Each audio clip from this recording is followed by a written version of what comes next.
اب ناظرین میرے پاس جو اس وقت میرے ایڈیشنل ایس ایچ او تھے وہ نبی بخش، ملک نبی بخش، ایک بڑا مشہور نام تھا جی، بڑا کمپیٹنٹ پولیس آفیسر تھا اور میرا بڑا خدمت گزار تھا. 24 گھنٹے اس نے میری خوشامد کرنی. میں ایس ایچ او شیدانی تھا اور وہ میرا ایڈیشنل ایس ایچ او ہوتا تھا.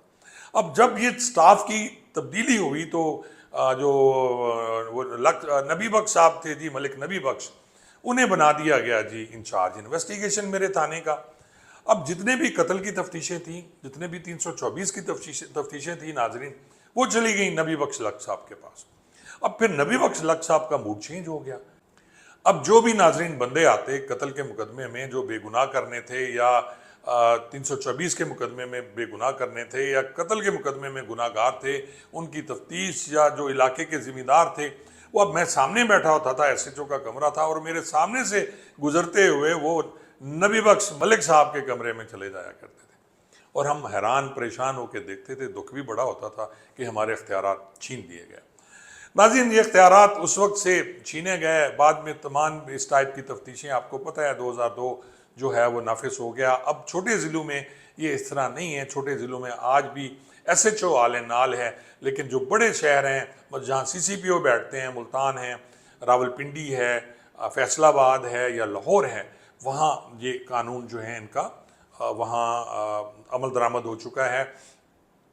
کیونکہ ایک بات میں آپ کو اور بھی بتا دوں کہ جو فنڈز آتے ہیں ایس ایس پی انویسٹیگیشن کے پاس تفتیش کے، اس میں لاکھوں روپے کے فنڈز ہوتے ہیں اور اس پہ سائن جب تک ایس ایس پی انویسٹیگیشن نہیں کرتا وہ ودرا ہوتے ہی نہیں ہیں، اکاؤنٹنٹ نہیں دے سکتا. اور یہ فنڈ جانے ہوتے ہیں کن کو؟ یہ فنڈ جانے ہوتے ہیں تفتیشی کو جو خرچہ کرتے ہیں. لیکن بدقسمتی ہماری یہ ہے کہ مبینہ طور پر یہ فنڈز ان تفتیشیوں کو بہت کم ملتے ہیں. کوئی اچھا ڈی پی او آ جائے، کوئی اچھا افسر آ جائے تو وہ ان کو فنڈز ملتے ہیں جس میں قتل کے 20 سے 25 ہزار آپ لے سکتے ہیں، ڈی این اے کے پیسے آپ کو علیحدہ ملتے ہیں. اسی طرح ہر چھوٹی تفتیش میں بھی آپ کو وہ تفتیش کے جو پیسے ہیں وہ آپ کے ملتے ہیں اور یہ آپ کے نام کے چیک بنائے جاتے ہیں جو تفتیشی ہوتے ہیں. لیکن اب پتہ نہیں کیا سسٹم ہے، ملتے ہیں نہیں ملتے اس کا مجھے کوئی اندازہ نہیں ہے، لیکن اس وقت ہمیں نہیں ملا کرتے تھے، میں آپ کو دعوے کے ساتھ کہہ سکتا ہوں. اچھا ناظرین، جو نیا محکمہ بنا ہے سی سی ڈی، اب اس کے افسران جو ہیں وہ کیا کیا تفتیشیں کر سکیں گے. اب ہم تو روتے تھے اس وقت صرف قتل اور اقدام قتل کو. آپ یہ دیکھیں کہ کون کون سے مقدمات اس آرڈیننس کے تحت یہ کریں گے جی. پہلا مقدمہ جو پہلا نمبر ہے جی وہ ڈکیتی کا ہے. کوئی بھی ڈکیتی ہوگی اس کی تفتیش سی سی ڈی کرے گا. پھر اگلا آ گیا جی رابری، یعنی کچھ چیز آپ سے چھینی جاتی ہے، 392 ہے اس کو رابری کہتے ہیں. ڈکیتی 395 کو کہتے ہیں، جس میں 5 سے زیادہ افراد واردات کرتے ہیں وہ ڈکیتی ہوتی ہیں، اس سے کم ہے تو وہ پھر رابری میں آتی ہے. اسی طرح ڈکیتی اینڈ رابری ود مرڈر، اگر ڈکیتی اور رابری میں قتل ہو جاتا ہے وہ بھی سی سی ڈی کرے گی. اگلا آ جاتا ہے ڈکیتی اینڈ رابری ود ریپ، اگر ڈکیتی اور رابری میں ریپ ہوتا ہے، کوئی کسی خاتون کے ساتھ خدا نہ خواستہ کو اس کے ساتھ زنا بالجبر ہوتا ہے، وہ بھی یہ کرے گی. اور پھر آ گیا جی کڈنیپنگ آ گیا جی اینڈ ابڈکشن، کہ کڈنیپنگ ہوتی ہے، اغوا ہوتا ہے، وہ بھی یہ کرے گی. اور ریپ اور سوڈمی، اگر ریپ اور سوڈمی کے ساتھ کوئی کیسز ہوتے ہیں یہ بھی وہی ہوگا. اور پھر اگلا آ جائے جی نمبر 7 پہ ہے جی کڈنیپنگ فار رینسم، اگر اغوا برائے تاوان ہوتا ہے یہ بھی یہی کرے گا جی، سی سی ڈی کرے گا. پھر ایکسٹارشن ہے 384 383 بھتہ لینا، یہ بھی وہ کرے گا. اچھا آپ آ جائیں جی مرڈر اور اٹیمپٹ ٹو مرڈر، وہ وہی والا کہ قتل اور اقدام قتل جس میں گناہ گاری اور بے گناہی کے بہت زیادہ پیسے لیے جاتے ہیں وہ. پھر آگے اسالٹ، پولیس کے خلاف اگر اسالٹ ہوتا ہے نمبر 10.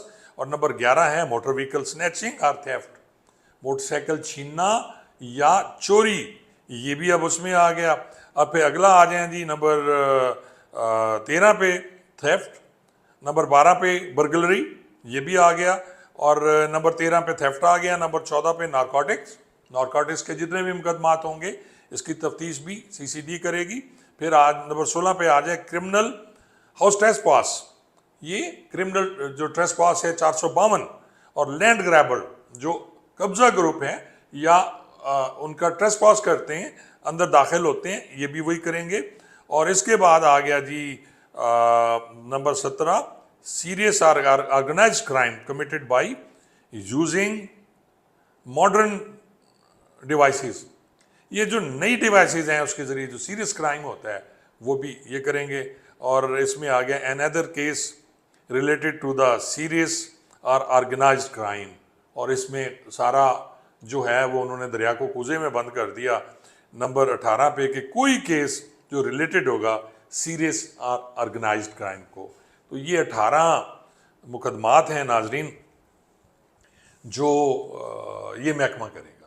اچھا ناظرین, یہ ولاگ لمبا تو ہو گیا لیکن اب اس میں کچھ باتیں جو اینڈ میں آپ دوستوں سے ڈسکس کروں گا وہ یہ ہے کہ جی ان کے جو ایڈیشنل آئی جی ہیں وہ سہیل ظفر چٹھا ہیں. سہیل ظفر چٹھا ایک نام ہے جی, انہوں نے بہت کام کیا رحیم یار خاں میں, اور کچے کے کرمنلز ان کو آج بھی یاد کرتے ہیں جس طرح انہوں نے کنٹرول کیا, اور کچے جو رحیم یار خاں کے لوگ ہیں وہ اسی لیے ان کی عزت کرتے ہیں کہ انہوں نے وہاں بہت زیادہ محنت کی. یہ خود اپنا اسلحہ اٹھا کے آگے ہوتے تھے, یہ ان ڈی پی اوز کی طرح گھر میں نہیں سوئے ہوتے تھے, سارا دن لیٹے رہتے ہیں اور پھر کہتے ہیں یہ وہ کچے میں ہیں. کس کو پتا وہ کچے میں ہے یا پکے میں ہے, کسی کو پتہ نہیں لگتا. آپ کے آپریٹر نہیں بتانا ہوتا ہے, آپ کی لوکیشن تو کوئی نہیں لے رہا ہوتا ہے. بہت کم افسران ہیں جو اپنے جوانوں کے ساتھ آگے جاتے ہیں, اور یہ سہیل ظفر چٹھا جو ہیں یہ ان افسران میں ہیں جو اپنے جوانوں کے ساتھ آگے جاتے ہیں. پھر ابھی ان کو اس کا انچارج لگایا گیا ہے. سہیل ظفر چٹھا صاحب additional D G anti corruption بھی ہیں ناظرین, آپ دوستوں کو معلوم ہے. اس میں جو سٹاف لگایا گیا ہے وہ میں دیکھ رہا تھا 36 ڈی ایس پی اور 12-13 ایس پیز لگا دیے گئے ہیں رینج میں, اور اسی طرح پھر سٹاف کی جو چناؤ ہے اس میں چند ایک نام ہیں جو مجھے متنازع نظر آئے ہیں. اس کے علاوہ پورا جو انہوں نے سٹاف لگایا ہے بڑا چھان پھٹک کے سٹاف لگایا, اور میں امید کرتا ہوں کہ یہ جو سی سی ڈی کے لوگ ہیں, یہ محکمے کی جو ڈوبتی ہوئی عزت ہے جو نہیں کنٹرول ہو سکی موجودہ, میں معذرت سے چاہوں گا کہ جو لوگ تھے جو اس وقت پنجاب میں کام کر رہے تھے ان سے کنٹرول نہیں ہو سکی, وہ اس کو بنانے میں کوشش کرے گی. اور خاص طور پہ سی آئی اے لاہور کا جو کردار ہے اس میں, اور بہت زیادہ بدنامی ہے. اسی طرح پولیس کا جو سٹاف ہے وہ جو ان کی حرکتیں ہیں, اب یہ ایس ایچ او صرف یہی کریں گے کہ ڈیلی رات کو یہ پارٹیاں جو ہیں ان کو گھیریں گے, اور اسی طرح رات کو جو ڈانس پارٹیاں ہوتی ہیں جو ان کو پکڑیں گے اور اپنا دہاڑی بنائیں گے. ویسے ان کے پاس تفتیشی وغیرہ تو ایس ایچ او اس کے پاس ہوتی نہیں ہے. اب وہ جو ان کا سٹاف ہے باقی انویسٹیگیشن اسے بھی ہٹا کے آپریشن میں ضم کر دیا جائے تاکہ گشت کا نظام تو مؤثر ہو جائے. ناظرین, اس کے علاوہ جو سی آئی اے میں غیر قانونی گرفتاریاں ہوتی تھیں, اور اس کے ساتھ ساتھ آپ دیکھیں کہ جو رقم اکٹھی کی جاتی تھی, اور مبینہ طور پر مجھے بتایا گیا تھا ایک سی آئی اے کے بڑے ریزنیبل افسر نے بتایا کہ 1 لاکھ روپیہ فی تھانے دار بھی اکٹھا ہوتا رہا ہے ریکوری کی مد میں, اور یہ ریکوری فنڈ اکٹھا ہوتا ہے کروڑوں کی شکل میں ہوتا ہے, اور یہ اس لیے ہوتا ہے کہ اگر کسی کی بہت بڑے آدمی کی واردات ہو جائے تو فوری طور پر اس کو یہ اس فنڈ میں سے پیسے اٹھا کے اس کی ریکوری دے دیتے ہیں تاکہ اس کا منہ بند ہو جائے اور وہ کوئی شور نہ کر سکے. 2-4 ایسی وارداتیں ہوئی ہیں بیریا میں, ڈی ایچ اے میں, مجھے جس کا علم ہے, جو کہ اسی طرح ان کا منہ بند کیا گیا.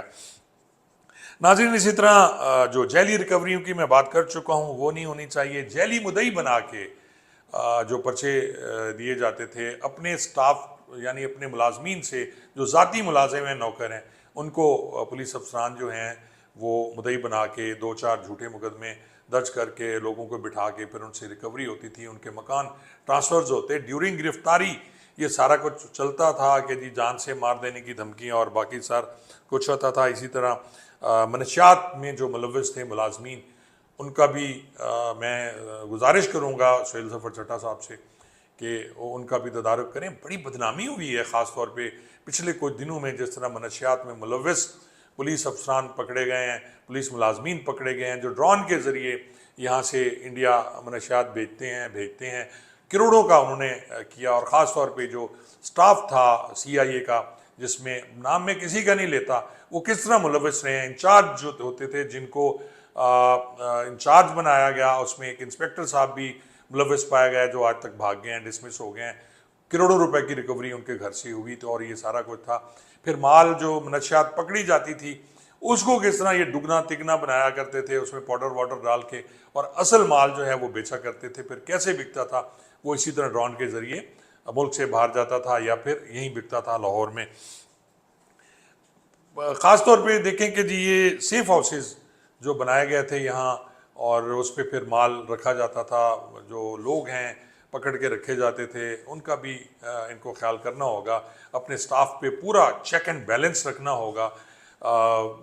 پھر جیسا میں پہلے عرض کر چکا ہوں جو سہیل ظفر چٹھا صاحب سے کہ وہ اپنے ملازمین پہ بھی چیک اینڈ بیلنس رکھیں گے، یہ نہ ہو کہ جو بدنامی پولیس کے ذمہ چڑھ چکی ہے، جو پولیس کے کھاتے میں ڈلی ہوئی ہے اتنے سالوں سے، جس کو ہم ٹھیک کرنے کی میں خاص طور پہ اور میرے بہت سے دوست کوشش کرتے ہیں، بہت سے افسران ایسی کوشش کرتے ہیں کہ پولیس کا مرال اپ ہو اور پولیس والے ایسے گھٹیا کام نہ کریں، لیکن کوئی نہ کوئی ایسا وقوع ہو جاتا ہے ناظرین جس میں سارا کیے کرتے پہ پانی پھر جاتا ہے، جیسا کہ ابھی ایک میاں کاشف ضمیر صاحب کے وقوعے میں وہ جو ٹک ٹاکر ہیں، ایک تھال اٹھایا ہوا تھا کانسٹیبل نے، اس نے پولیس کی عزت یعنی بیڑا غرق کر دیا، اور اب اسی کی صفائیاں سارے پولیس افسران بھی دے رہے ہیں اور سارے لوگ کہہ رہے ہیں کہ نہیں جی وہ تو نہیں تھا پولیس والا، یا ہے یا نہیں ہے، اس پہ میں علیحدہ بلا کر چکا ہوں۔ اور ناظرین مجھے پورا یقین ہے کہ ڈی پی اوز اور آر پی او صاحبان کو اس سے بڑی تکلیف ہوگی، ان کے اختیارات کم ہوئے ہیں، اب آر پی او کے مقابلے میں ڈویژن میں ایک ایس پی بیٹھے گا اور وہ بھی 18ویں اسکیل کا، اور اگر وہ رینکر ہوا تو پھر اور زیادہ تکلیف ہوگی جس کو میں ناری کہتا ہوں۔ تو اسی طرح 18ویں اسکیل کا ڈی پی او کے مقابلے میں ایک ڈی ایس پی ہوگا اور وہ آل نال ہوگا اور اس کا اپنا تھانہ ہوگا، اور مجبوری میں جو مقدمہ چاہیں وہ لینا چاہیں یہ اسی ڈی پی او کو لکھ کے انہیں بھجوانا ہوگا، اور کیونکہ یہ قانون بن جائے گا اور ظاہر ہے اس قانون پہ عمل کرنا بنتا ہے۔ تو ناظرین یہ تھا سی سی ڈی کے بارے میں ایک مختصر سا تجزیہ میرا۔